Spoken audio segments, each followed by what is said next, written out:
عبود علمة على قص الخير. شو ايش بتطلع فيني؟ اشتغل هدول. ايه تمام تمام. شو حسب لك؟ حسب لي بالشهر 100 ليرة. لك انت جحش شي؟ ما يرجع عشان ايه؟ الله هيك اجر انا ما بشتغل. قل له ضربي ما اضرب انا.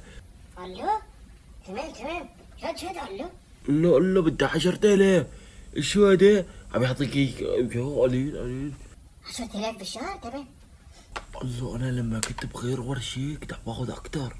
هيك قل له. معلم بدي تزود لي اجرتي. ايش بك؟ بدي 10,000 بالشهر. انت وجهك 10,000؟ انت مين يعطيك 10,000؟ لا قليل هداك قبل لي انت اجرتك لازم اكثر انت معلم. لك طلع بتروح من هون ولا بدقك؟ انت ايش الله عم بسمع من هون شايفك. الله هيك. انا مالي لا، انا بماكينتي يا اخوي. انا اجر على دعوة القص هدول. بس قلت اعمل على الشغل قلت له المعلم مالي لا انا. لك طب لما ببتلي فيك انا عبدو. تمام تعال مكتب معي انا مكتب اخوي. يتفضل على المكتب بلكي قلعة.